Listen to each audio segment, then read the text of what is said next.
सुबह के 9 बज रहे थे। परवीन नहाने के बाद बदन में टॉवल लपेट के बाथरूम से बाहर निकली।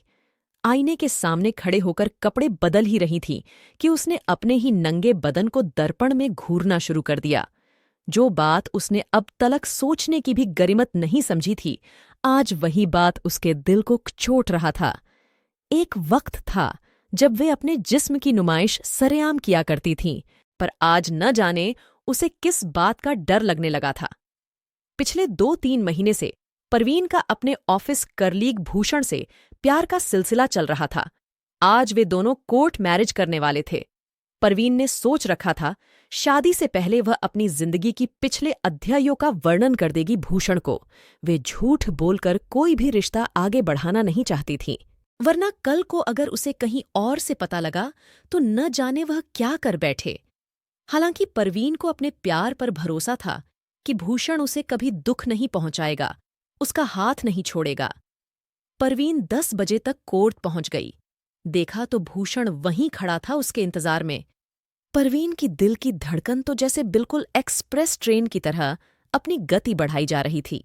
जब वे भूषण के सामने गई तो भूषण मुस्कुराते हुए उससे कहने लगा, तुम तैयार हो ना मुझसे शादी करने के लिए? दोबारा सोच लो। परवीन ने धीमे डरे सहमे लहजे में कहा, हम शादी करें, इससे पहले मुझे तुमसे कुछ कहना है जो मैंने इतने दिनों तक तुमसे छुपाए रखा। शादी से पहले तुम्हारा यह जान लेना बहुत जरूरी है। कुछ भी करके हिम्मत जुटाकर उसने अपनी पिछली जिंदगी का राज भूषण के आगे खोल दिया। उसने सोचा था भूषण ज्यादा से ज्यादा गुस्सा करेगा, 1-2 दिन बात नहीं करेगा, फिर उन दोनों के बीच सब कुछ पहले जैसा ठीक हो जाएगा, वे उसे मना ही लेगी। लेकिन भूषण ने तो उसके सोच से परे प्रतिक्रिया दिखाई। उसने तो सरेआम परवीन को छांटा जड़ दिया, बालों से खींचकर उसे जमीन में धकेल दिया और बोला, क्या बोला तूने? क्या थी तू? जो नाम में बोलने से भी कतराता हूं, तू वह थी।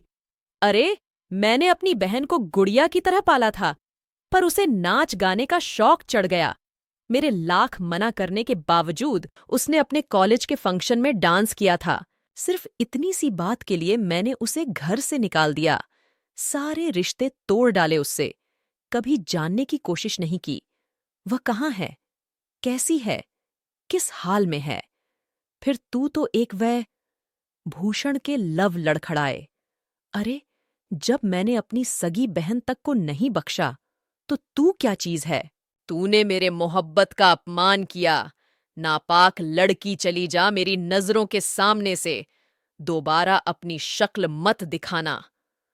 आंखों में गम के आंसू लिए परवीन वहां से चली तो आई थी, पर अभी तक उसके कानों में भूषण के कहे अल्फाज गूंज रहे थे। इतनी जबरदस्त चोट पहुंची उसके दिल को कि वह सह न पाई। एसिड की पूरी बोतल पी लिया। एक उफ तक नहीं किया उसने। एसिड से होने वाली जलन मानो कुछ भी नहीं थी। उससे कहीं गुना ज्यादा तो उसका दिल गम की चुभन के मारे तिल मिला रहा था। कुछ ही देर बाद सारी तर्पण शांत हो गई।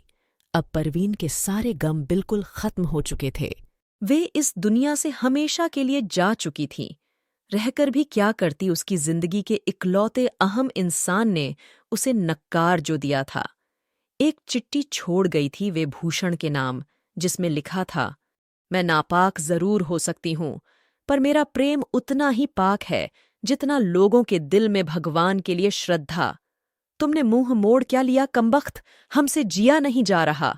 तुम चाहे मुझसे आज जितनी ही नफरत करो, भले ही मेरी शब यात्रा के हिस्सेदार न बनो, पर किसी दिन मेरी याद में तुम्हारे आंखें में आंसू आए तो तुम मुझे अपने साथ पाओगे।